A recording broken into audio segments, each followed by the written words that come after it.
Good morning, everybody. We are going to be playing, well, actually we're not going to be playing anything. We're going to be casting the quarter-final of what's the damn thing called again? The DreamHack Open Summit 2013 tournament is the third quarter-final. Is between Life, a red Zerg player from South Korea, and SjoW, a blue Terran player from Sweden. We are at the ace match. So the first game, Life won with some very good Muta Ling harass. The second game, he tried to do the same against SjoW, but yes, SjoW managed to get out some very nice Hellbat Marine Marauder forces. He managed to push it a little bit harder than the first game, and he managed to back the Zerg into a quarter and get the win out. So excellent job by both of these players. Went for the same strategy each game, but they only won one game each. So it's obviously come down to just how good their macro and their micro is, and not as to the army composition, which is exactly how we love to see these games going on. But now we are down to an ace match. Only one player can win this game, and whichever player that is going to move on to the semi-finals. And will it be Life, the extremely solid South Korean player? Will he be able to go in and become the third South Korean player to be in the semi-finals so far? Or will it be SjoW, the Swedish player, who's I believe is the last Swedish player in the tournament so far? There's nobody, no other Swedish players left. And yeah, he's doing it for his country right now. And if he can get into the semi-finals, then I'm sure all of the Swedish fans who were watching this tournament would have gone absolutely nuts. And not to say that they did or didn't, because yeah, alright, we've got the results already. It's been a couple of weeks now, but we're going to pretend that we don't have all the results yet. So yes, those guys are going to go absolutely nuts if he wins this game. And yeah, home pride and all that sort of stuff. Awesome. So we've got a command center coming down. This is actually a stupidly early command center. This is before the barracks, man. So he's really going nuts on this. But obviously his Reaper harass is going to be almost non-existent this game, just because he went down that barracks so late. But yeah, I mean, that's going to be fine. The Reaper really didn't do that much anyway, so he may be thinking about just skipping the Reaper this time, and yeah, just allowing himself to get down the command center even earlier, get the worker production going even faster, and yeah, just go straight for Marines. When we can see that right here. A lot of Terran players, when they just want to consolidate a little bit more, want to get back into the defense, they just go for Marines instead of the Reaper, because the Reaper is great for harassment, but yeah, 99% of the time it doesn't do much. What it does do is it forces the Zerg player to get out some lings, to get out some defenses, and yeah, to start running around all over the place chasing the Reaper, which is good to rattle the Zerg player and make him spend resources on lings.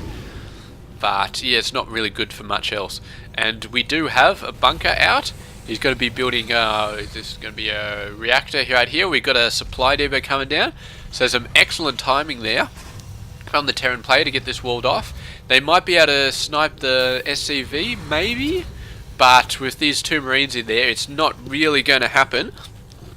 So these lings are just going to have to be content with just stopping the Terran from scouting out, I guess. Here we go, the factory is lifting off, and oh, the lings coming in, but they still don't like the look of that bunker, but they will see 100% now that the factory with the reactor is going to go down, and that is definitely not what they want to see. And Terran player is just going to wall up the rest of it now, because why not? And the Marines in the bunker managed to get off one single shot. Although by the sound of it, it looks like they do a burst shot or something, like 3 different shots or something like that. Or maybe it's a 5 burst, I really can't tell. But regardless, the Zerg player going for a very fast expansion to counter off that. And yeah, really great. A couple of Hellions coming out, and the Lings are going to run for it. They might be able to kill this, probably not. They probably wouldn't be able to kill 2 Hellions off the creep. On the creep though, it's a completely different story, but yeah, they are not on the creep. And these 3 queens going to do an excellent job of spreading the creep He's not worried about a Reaper anymore. You can tell because he's moved the Queen all the way back down there. But he actually is building a couple more Queens. So yeah, he's going to have Queens coming out the wazoo. And here we go, a bunch of Lings coming in. Oh, the wall is down. This is not good for our Terran player, man. He slipped up a bit there. He's going to have 4 Lings in his base running around, creating havoc. He's going to send those Marines back there. The Marines should be enough to take out these guys. But the Lings managed to kill the worker, destroying this command center. And the Lings just going to run away, start hitting some workers. And the Marines are struggling to catch up to them. One SCV going down. You can see he's like a smoking ruin and stuff like that. And these Lings are just so fast, man. They should be able to kill... I don't know if he directly micros them. But the Lings want to get out, though. They must know that it's just far too late for them to get out. Meanwhile, a bunch of Hellions coming in. They were trying to attack the 3rd base, but with these Queens out here spreading creep, they're going to be enough to scare away the Hellions. But one Queen out by herself, not going to do that well. Lings coming up, and these guys are going to have to run. Just manages to save that Hellion and low health. And the dropship just scoops them all up, man. Didn't even stop. That's just a drive-by scoop. And he's going to land them all up on the top base. And the Zerg player, man, is... yeah, he's going to see that in just about half a second, though. But it doesn't matter because the Hellions are down on the ground. They're going to get in. They're going to start roasting drones. They got one drone there. But the drone's all running away. And the Lings hitting them. But they managed to get out of there just before the Roaches... yeah, just before the Roaches managed to shut them all down. We got another medevac coming down, and this one will have Hellbats in it. So this will be the real damaging one, and once it pulls the forces away. But yeah, these Hellbats, man, going down almost instantly just because the Roaches are so close. No, he killed quite a few drones actually, like 4 or 5. But the Hellbats didn't really have any chance, and this Spore Crawler just absolutely wasting that medevac, really wasting it. Terran player continuing to go for Hellbat pressure. But he's starting to look like he's, yeah, I don't know. He's not really getting like a... He is getting production facilities up though, so I really like this. So he's done a bit of early game pressure, but now he's moving steadily into the mid game. He's getting the production facilities up that he needs to. He's getting the upgrades up that he needs to, and soon he'll once he gets this 3rd base up and running, he will have a very, very scary capability of building a very, very large army very quickly. And the Zerg player is going to have to start to be worried about this.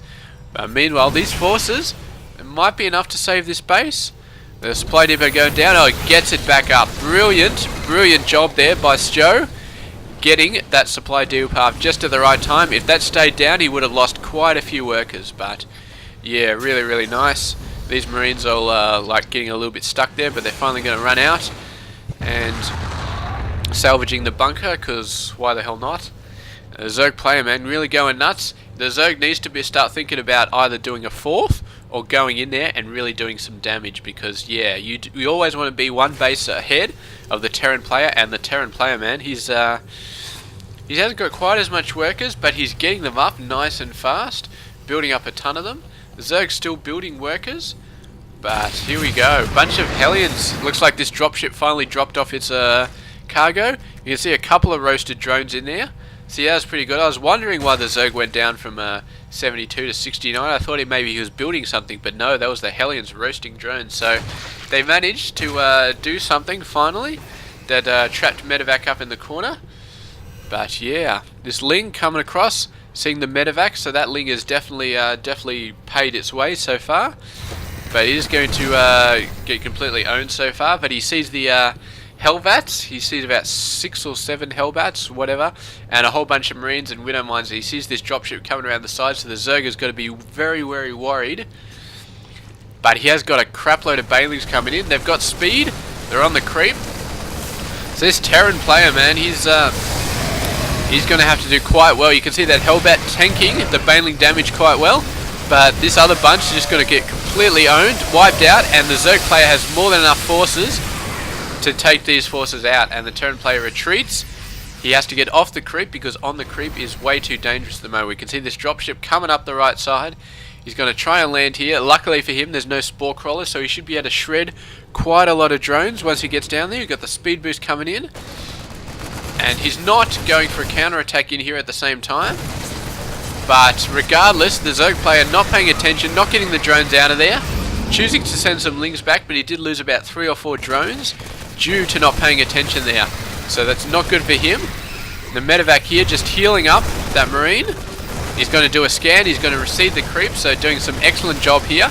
And if he can recede the creep far enough, he can maybe take out this base, but I don't know. There's with the mutas coming out now, the Zerg forces are starting to look pretty scary, but these reinforcements coming in from the Terran player, constant stream of reinforcements from all those production facilities.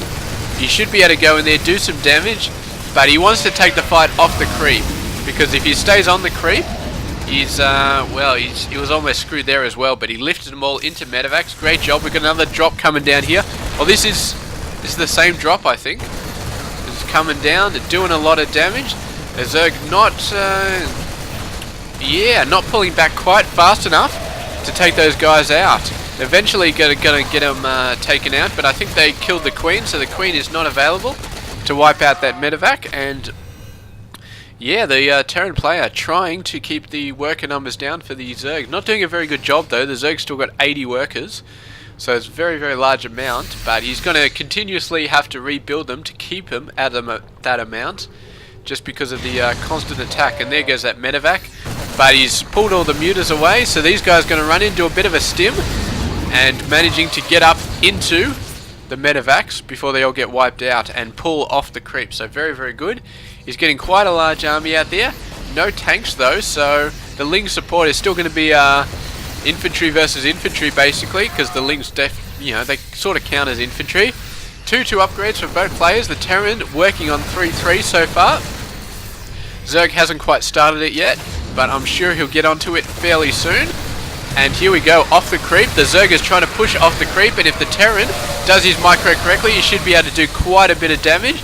He hasn't really been building Hellbats anytime recently, so yeah, they're not going to be able to tank these Baneling blasts. He's going to have to avoid them. He's doing some excellent splits, and as soon as he starts getting off the creep, the Zerg player does not want to have a go at him. He's moving in, he's still getting some hits with the Banelings though, but he's going to continually have to pull back. He does not want to run his army off the creep, because then he will all die. A very nice hit from the Baneling there, taking out quite a lot of forces. And I feel like the Zerg could almost go in here and just do the full push and just wipe everything out. He's definitely starting to get the advantage here in terms of his army numbers, and his reinforcements are just doing an awesome job. The Terran getting really, really wiped out, but his forces getting the reinforcements in there, and this fresh wave of reinforcements starting to do a good job. The ground forces for the Zerg players slowly starting to get whittled down. The Banelings are pretty much all gone. The Roaches are pretty much all gone. But he's sending mutas to go in against Marines, and I'm not sure how good an idea that was working, but he really hasn't lost that many mutas. And the Terran player is losing quite a bit. This Winnow Mine getting laid down. He's going to get a hit on the mutas, and that is going to be one hit in a million. Very, very nice there. Didn't kill him, but just the reinforcements in the Terran player, you can see he's almost 40 ahead in terms of supply. He's got to keep on keeping on, getting that stuff going on, and yeah, doing an excellent job of keeping his army reinforced. You can see this stream of units just coming across the field, and 3-3 is about to kick in, and I think the Zerg is in a world of trouble right now, because once 3-3 kicks in, the Zerg player, man, he is just going to get owned all over the place. He's going to get some very nice Baneling hits off, but he's out-armied, and he is out-upgraded, and yeah, it's just going to be messy from here on in. All the Terran player has to do is keep his reinforcements coming into the right place and keep on pushing, and he is going to be absolutely fine. He's receding the creep as well. He didn't quite get this one, but the rest of them going down. He's redistributed the rally points over to move them over to this side. And yeah, he's going to pull back a little bit to sort of build his forces up, but as soon as he gets up to 200, I would fully expect him to go in again. And he really doesn't want to give the Zerg player too much time, because these mutas could go out, start taking out a crap load of workers. He hasn't really worried about missile turrets so far. So the only way he's really dealing with these mutas is by keeping the Zerg on the back foot. And here he goes, he's sending in the units. He's moving them back now. He's worried about the Banelings. There's given the Zerg a little bit of time to build up the forces. Baneling's doing an excellent job of getting in there, wiping out a lot of these Terran forces. But the reinforcements continuing to come in. I'm still not sure if he has enough at the moment. He lost quite a lot to Baneling's attacks there, and he is on the defensive now. The Muta's doing a great job at taking out the medevacs, and he's almost got enough to start hitting the Marines just with the Mutas, but the Marines continuing to go out. It's 12 Marines at once. He's building 2 medevacs, so he really needs to get those medevac numbers chocked up now. He lost quite a few of them, and that was not good for him, so he needs the medevac numbers to keep these Marines alive. Meanwhile, a couple of Widow Mines still going around here. He did a drop up there. I can't believe these Marines run all the way up by themselves, but they did do a drop of some sort. They're going to run back here. He managed to pick those up in a medevac with basically no health left. The Lings continuing to swarm around these guys though. And you can see the Zerg really getting the army supply up there. The Terran player moving in. He's got the Marines doing an excellent job, but the Muta numbers are just starting to completely overwhelm him. Muta's overwhelming Marines. It's not something you see every day. But with the Lings continuing to shower down hell on these Marine forces, it gives the Mutas the edge to do what they need to do. And really, I am astonished that the Terran player has not done a scan and taken out these creep tumors, because it's at this level of play, he really should be doing that. I mean, I do not understand why the creep tumors have not gone down, but regardless, he's taking quite a lot of hits. He's streaming in reinforcements, but I believe the Zerg player has the advantage here. You can see he's about 20 supply in front, and they're going to continue to do the push now. The Terran player needs to stop sending his units in one by one. He needs to set a reinforcement point back a bit closer to his base, get up a large army, and then figure out a way to deal with these. He needs a massive amount of Marines, and he's building a massive amount of Marines, but he needs them all clumped up to take care of these Muta numbers, because the Mutas are just too crazy at the moment. And are we missing something? The Mutas don't actually have any upgrades. That's very interesting. But here we go, the Marine clump starting to get a bit more scary, but still the Muta clump is even more scary. And yeah, they're just doing so much damage here. I do not know what the Terran player can really do. Eventually all these Mutas are going to get taken down, but how many workers will he lose by the time that all of these Mutas go down? That is going to be the question. And if he starts running in Lings in there, it is just going to be all over. And my phone is beeping, so I better turn that off. But here we go, the Mutas, you can see they're getting lower and lower. The Terran player has got to be regretting not building missile turrets at this point. But the SCV is going to be taking care of all of the Lings. And these Marines, they've managed to rally up here, so this is going to be an excellent job here. The Mutas are starting to get wiped out here. They're starting to get down to their critically low point, where the Marines are actually a threat to them anymore. The SCV is doing a great job at keeping those Lings out. He's got to morph them into Banelings. The SCVs do not have the DPS to take them out. He's going to force the Marines to come out here, and then Marines against Banelings and Mutas is going to be quite devastating for the Terran player. But he's got to do it because he cannot let these Banelings finish, otherwise all of his workers are going to die. I think a lot of them died anyway. But here we go, the Banelings coming in. He's picked a nice spot. There's this narrow gap to come through, but the Banelings just roll through it like it's nobody's business. Taking out some very nice hits, but they're not taking out a large amount of Marines. They're mostly taking out workers. And the Terran player, I think he might be able to push this away, but at what cost? He's down to 40 workers. The Zerg player though, I think there must have been drops in here or something like that I must have missed, because I really don't know. The Zerg player, man, he's gone down quite a lot of workers, and I cannot explain it because I don't think the Terran player had enough to actually go and do drops, but maybe he did. It's it's a complete mystery to me, but maybe after the game is finished we'll go back to this part of the game, to the 20-25 minute, and see how those workers died, because I am quite interested to know. And here we go, bunch of Widow Mines. He gets this buried, and the Muta's running away. They do not want to be anywhere near that Widow Mine when it goes down, because that would just be the end of the game right now.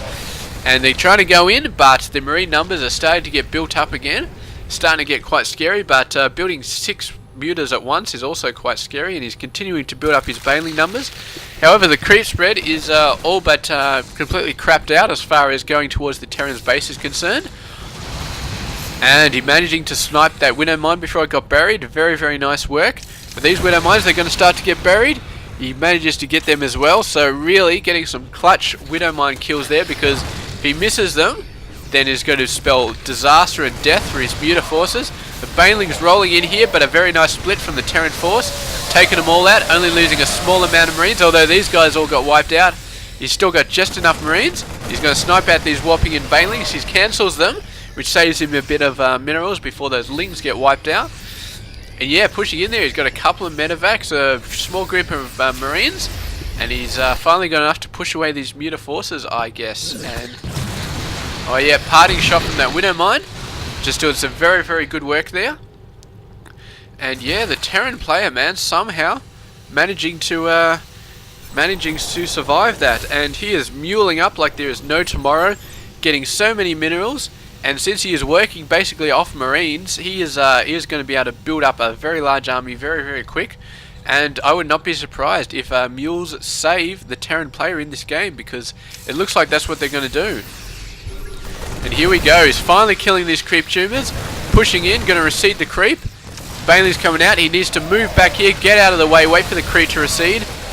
But these guys getting a bit stuck in there, getting a bit done by the mutas. And Terran force splitting up is not going to be good as far as facing the mutas go. The mutas could have moved in here and taken those guys out, but they decided not to. They decided to move back, wait for some bailing reinforcements. And this battle's still going on. The medevac numbers getting back up there again. Mutas really need to start killing these medevacs, but they're too busy worrying about the Marines. And one bloody winner mine coming out there and not quite doing it. Continuing to push in with the Marines, getting some nice attacks on the mutas. Bailing numbers coming out, helping quite a bit, but still the muta numbers are going down bit by bit. And yeah, really nice play from both players. And the Terran player, he pushes a little bit closer and then a little bit closer again. He's taking a lot of bailing hits. But yeah, I mean, he really needs to recede the creep. That's all I can say. But he can't recede the creep around here because, of course, there's a hatchery there. He's still going to move in little bit by little bit. He's going to go in there a little bit too far, I think, trying to get these workers. And he's going to lose a fair amount of medevacs there, which is not going to be good. But some reinforcing Marines coming in there at just the right time, forcing his workers to attack. And a lot of workers are going to die there. So this is not good for the Zerg player. I think the reinforcement's going to come in. And he is going to lose all of those mutas if he's not careful. And there we go. There is the GG from our Zerg player, man. He was at the end of his rope, and he knew he was going to lose that base. And yeah, he only had one mining base left over here. This one, the first three were all mined out. Meanwhile, the Terran had these two. And yeah, if we look at the army supply, if we look at the units, he was completely tapped out, man. He had nothing left to deal with these Marines. You could maybe build like a few Bailings off that, but yeah, he really needed the mineral income, and he just did not have it. Not compared to the Terran anyway, with the Terran muling all over the place.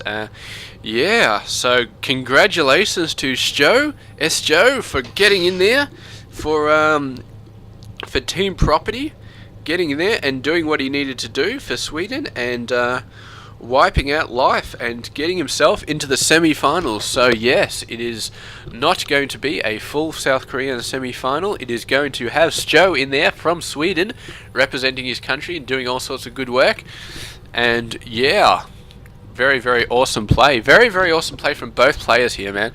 It's extremely close for like the last 20 minutes or so. It was just back and forward constantly all over the place. And right now, we are going to go back and we are going to check out about 10 minutes ago how all those Zerg workers died, because I'm still really not sure. Alright, so we've got 76 here. So the Terran player going in bit by bit. We're going to speed it up a little bit. So what have we got going on? 75. He goes down to about 40 or so, and I really can't remember how it happened because I didn't really see it. But we are going to go back and we are going to check it out again. So keep an eye on this meter, and I will keep an eye on this meter as well. And when it starts going down, we will have a look and we will see how it went down. Faster times 4. Oh, here we go. Widow Mines. Alright, so Widow Mines getting a few transferring workers. Some excellent job there. Trying to get in there. I think they may have got one worker or so, but that's not too bad. But this guy goes down to like 50 workers, man. I want to see how he goes down to 50 workers, because that is really what helped the Zerg player just lose this game, just losing so many workers. So let's get it back up to times 4. Oh, we got to go back and watch that. Alright, so give me a sec. He just lost like 10 workers from one Widow Mine hit. So awesome. Alright, let's play this. Widow Mines, they're just cooldowns going down. And yeah, the Zerg player just must not have been concentrating on these guys. Here we go, that's like 10 workers, man. Oh, he didn't lose all of them, but he lost like 8 or so. And yeah, the Zerg's still not worrying about these guys, man. So he's, there we go, there's a whole clump of workers. And what does space do? I thought space paused. No, P paused. Alright, so we're going to hit P next time we see the workers start to go down. Yeah, I would love it if these bloody Widow Mines are doing a good job. Here we go. Going to get some Lings close, and the Lings actually wiped out those Marines, so that was not a very, very good option. Actually, I think the Widow Mines wiped out those Marines, so that's not all that good. There's battle going on here, so this is when the Terran player is right against the ropes. But how does he kill the workers? It's got to be those Widow Mines, man. It's got to be the Widow Mines taking units out. That's all I can think of. Because how else would these bloody things be going down? Alright, let's speed it up a little bit faster. Come on, where all the workers go down? I'm watching it, and we'll see. This, yeah, come on. We'll see the Terran workers going down, but that's to be expected when you... Oh, there we go. I think they got all of them that time. So if we unpause it, instantly another 9 workers go down, man. That is completely awesome. So yeah, Widow Mines there. Look at this. This guy, we can't see kills because this is bloody interface. But yeah, those guys have got a ton of kills right now. They've taken out 2 groups of drones so far. And yeah, man, that was just that was a pretty big fail there from Life, actually. Not noticing that all the drones were just going down, and yeah, these lost like 20 drones to these 2 little guys here. And really, I mean, I know you're doing an awesome job over there and taking stuff down all over the place, but still, I mean, if you lose 20 drones to 2 Widow Mines, you really should do something about that at some point, because I mean, just damn. That was a beautiful hit, and he got another beautiful hit off. Finally taking him out, so that's going to be awesome. And I think he got down to 40 something, but I don't really care about the other 6 workers. I think they got taken out around here from these attacking forces. So yeah, there we go. There is the mystery. All those workers got killed by 2 Widow Mines, and the Zerg just did not see it. So bit of a fail there from our Zerg player, and that definitely contributed to him losing this game. But there we go. That is going to be the end of quarterfinal number 3, and Life doing an excellent job of well, he won 1 game, and yeah, so good on him, and he did an excellent job trying to win this game, but not quite in the end. The Marine Micro just beat him out, and the macro right at the end of the game, you have a look at the income.